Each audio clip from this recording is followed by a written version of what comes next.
अलीगढ़ के थाना कुआरसी क्षेत्र के सुरेंद्रनगर में पिछले दिनों दो सगे भाइयों की शादी बिचौलियों के द्वारा की गई थी। शादी के दूसरे दिन ही दोनों दुल्हन ससुराल से नकदी और जेवरात लेकर फरार हो गई। जैसे ही पूरे घटनाक्रम की जानकारी परिवार वालों को हुई तो परिवार वालों ने तत्काल पुलिस को सूचना दी। पुलिस ने मामले को संज्ञान में लेकर जांच शुरू कर दी। पुलिस टीम द्वारा कई जगह पर दबिश दी गई, तब जाकर लुटेरी दुल्हन का गिरोह पुलिस के द्वारा पकड़ा गया। अपर पुलिस अधीक्षक अमृत जैन ने बताया कि मामला संज्ञान में आते ही तत्काल टीमों को गठित कर गिरोह की पड़ताल शुरू कर दी गई थी। पुलिस टीम के द्वारा लुटेरी दुल्हन के गिरोह को खुर्जा से गिरफ्तार किया गया है। पुलिस के द्वारा गिरोह के 7 सदस्यों को गिरफ्तार किया गया है। गिरोह में 3 दंपति भी शामिल हैं। बिचौलियों के माध्यम से अविवाहित लोगों को चिन्हित कर गिरोह को जानकारी दी जाती थी, जिसके माध्यम से गिरोह के अन्य सदस्य रिश्तेदार बनकर शादी करने की शुरुआत किया करते थे और फिर शादी के बाद दुल्हन नकदी और जेवरात लेकर फरार हो जाती थी। अपर पुलिस अधीक्षक अमृत जैन ने बताया कि सुसंगत धाराओं में पूरे गिरोह के खिलाफ सख्त कार्रवाई की जाएगी। जी, ये 18 तारीख को 18 मई 2024 को थाना कुआरसी क्षेत्र में हमें एक सूचना मिली थी कि एक नवविवाहित दुल्हन अपने ही घर से कुछ जेवरात और आभूषण लेके और फरार हो गई है।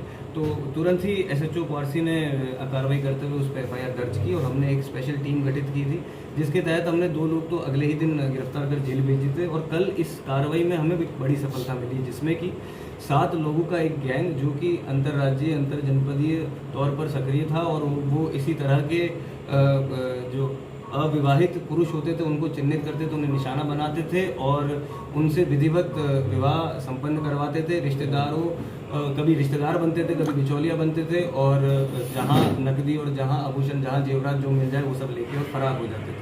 ये अलग अलग नामों का, अलग अलग फर्जी आधार कार्ड, पहचान पत्र और अपने मोबाइल नंबर बार बार बदल के इस तरह के फ्रॉड को अंजाम देते थे। और कल कुआरसी पुलिस ने अथक प्रयासों और अपनी सक्रियता की वजह से पूरे गैंग का पर्दाफाश किया है और काफ़ी इसमें रिकवरी। क्या ये अंतर्राज्यीय गैंग है, इनसे क्या बरामद हुआ? ये जो इंटरोगेशन में जो हमें अभी तथ्य सामने आया उसमें इन्होंने इस तरह की 10 से 12 घटनाएं कम से कम की हैं, जिसके लिंक राजस्थान तक, मेरठ और हापुड़ इत्यादि अनेक जनपद एवं दूसरे राज्यों तक भी इनके लिंक फैले हुए हैं। हालांकि ये सब अभी जांच का विषय और ये सब वेरीफाई अभी किया जाना बाकी है।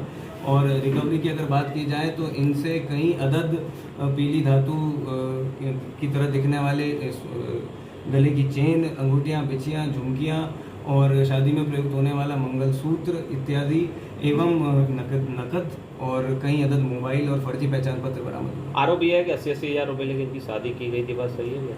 ये बिचौलियों के बीच में इनका अरेंजमेंट रहता था और ये कुछ पैसे दे के बिचौलियाँ दोनों ही तरफ से पैसे ले के और इनकी शादी करवाते थे। और ये पूरे ही गैंग मेंबर उस शादी में जो भी उन्हें जेवरात, आभूषण या जो भी इत्यादि प्राप्त होते थे वो सब ही का बंटवारा आपस में करके और अपना इसी तरह से अपना धन छुपाने की भी बात की गई है। कुछ क्या चीज़? जब शादी हुई थी नाम पूजा बताया था। हाँ, ये जो मैंने जैसा आपको बताया कि अनेक अपने आधार कार्ड, पहचान पत्र बदल के अनेक नामों से, अलग अलग मोबाइल नंबरों से ये लोग अपनी पहचान बनाते थे और एवं छुपाते थे और एक नई शादी और एक नई पहचान इनकी हमेशा सामने शादी 35 की और 74 की, ऐसा कुछ कितनी शादियों की? नहीं, ये तो अभी जांच का विषय, ये अभी हम लोग पूरी तरह से कंफर्म नहीं कर पाए हैं। जैसे कि मैंने इंटरोगेशन में बताया कि 10 से 12 टोटल मिला के शादियाँ करने की बात तो इन्होंने अभी तक कबूली है। हालांकि इसे भी हमें वेरीफाई करवाना होगा और ये सभी विवेचना में आगे प्रकाश में आएगा और आप लोगों को अवगत करवाया जाएगा। ठीक। मानव, क्या हुआ तुम्हारे साथ? कब? 14 तारीख को ऐसा हुआ था कि जो बबलू और जो वो है पुष्पा देवी, वो उस समय जेल में, तो उन्होंने लड़की दिखाने को मैं खुर्जा बुलाया था चामुंडा देवी मंदिर दशहरा पे। वहाँ पे आके लड़की दिखाई, लड़की दिखाने के बाद तुरंत ही उन्होंने शादी करवा दी। बोले हमने कि लड़की का घर देखना है, तो वही लड़की का घर आप शादी के बाद देख लीजिएगा कल। तो लड़की विदा होकर घर आई है, घर आके 2 दिन घर पर रही है। फिर तीसरे दिन बोली है वो कि हमारे यहाँ रिवाज है 1 दिन घर जाने का। तो उनके भैया भाभी आ रहे थे सुबह, वो नहीं आए सुबह उन्हें बुलाने विदा करने के लिए। वो आए हैं फिर रात को 10 बजे। रात को 10 बजे उनसे मम्मी पापा ने खूब मना करे कि भी रात को नहीं भेजेंगे, मगर वो किसी ना किसी तरह ज़बरदस्ती करके ले गए उसे।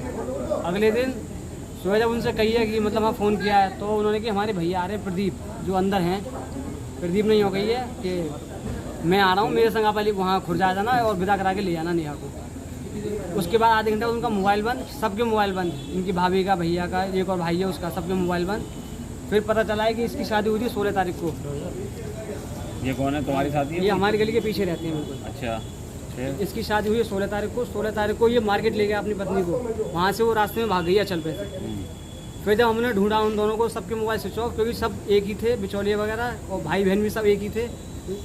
इसकी वो मौसी की लड़की बताई गई थी।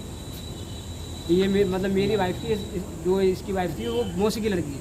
तुम लड़की देखने गए तो लड़की देखने के बाद फौरन शादी कर ली, तब शक नहीं हुआ तुम्हें? नहीं, शक हुआ था, उससे कहीं भी थी, मगर वहाँ पे जो बिचौलिए थे उन्होंने कही थी कि हमारी जिम्मेदारी है पूरी। तब तुम्हारा कुछ सामान भी लेगी दोनों का? हाँ, ज्वेलरी थी, 80-80 हज़ार रुपये लिए गए थे हमसे पहले। आपको ये किसने लिए ये बबलू जो इस समय है, पुष्पा देवी और बबलू, इन्होंने के लिए थे? हाँ। और दोनों के यहाँ से सामान जेवरात ले गए? हाँ, दोनों के यहाँ से। आपको ये जानकारी कैसे हुई कि ये लोग इस तरह का गैंग है? इस तरह गैंग जब क्या कहते हैं, जब ये भाग गए हैं तो बबलू और पुष्पा को बुलाया गया। फिर उन्होंने हमें एक मालवीय पुस्तकालय की जगह बताई थी कि वहाँ पे ये वहाँ सारी जानकारी, मतलब प्रदीप का वहाँ उठना बैठना काफ़ी था 1.5-2 साल से। हम फिर अगले दिन मालवीय पुस्तकालय गए, वहाँ हमें जानकारी ली है, तो वहाँ हमें मालूम पड़ा कि ये ऐसी फ्रॉड शादी कराता है और लड़कियों को भगाता है। अब कितने लोग पकड़े मालूम है तुम्हें? ये 7 और 2 9 जाने पकड़े गए, 7 रात पकड़े गए हैं। लेडीज कितनी है? लेडीज हैं इसमें 4। तो ये लोग आपस में रिश्तेदार है क्या? हाँ, सब मौसी के और भाई बहन सब ऐसे बने हुए हैं ये। और वो दोनों लड़कियाँ दोनों मोमडन थी। वो क्या, उनका क्या रोल था? जो जिनसे शादी हुई थी हमारी, वो मुस्लिम थी? हाँ, दोनों मुस्लिम। ठीक। वो मुस्लिम हो? साकेत कॉलोनी सुरेंद्रनगर। किस तरह की घटना हुई है, क्या हुआ है? शादी क्या नाम है मेरी 16 तारीख को हुई थी और क्या नाम है 17 तारीख को है बाजार के बहाने ये भाग गई वहाँ से। और क्या नाम है, फिर हमने बबलू को खबर दी, बबलू को बुलाया तो बबलू कह रहा है कि हमने तो 80,000 रुपये ले लिए, हमारा कोई मतलब नहीं, हमारे बस लड़की के यहाँ का। और ये क्या नाम है का मुसलमान। जो तुम्हारी पत्नी? हाँ जी। अब किस तरह की घटना की है तुम्हारी पत्नी ने तुम्हारे साथ? अब कह रहे हैं कि बाजार के बहाने गई है, बाजार ले जाने के बहाने भागी। बाजार हमसे बोले बाजार जाना सवेरे, मैं सवेरे बाजार कहाँ खुल जाएगा, फिर 10 साढ़े 10 बजे करीब गए। तुम्हारे कितने रुपए में शादी कराई थी?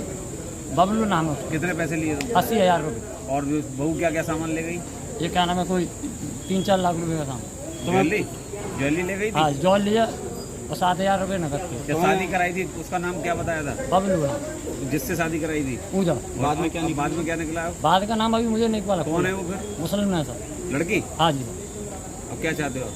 यही चाहते हैं जो कार्रवाई ये कर दें तो सर। ये पूरा गैंग था कि तुम्हारे साथ ठगी की है? हाँ, ठगी का है मामला? हाँ जी, पूरा गैंग का है ये और ठगी करी गई है सर। ठीक है।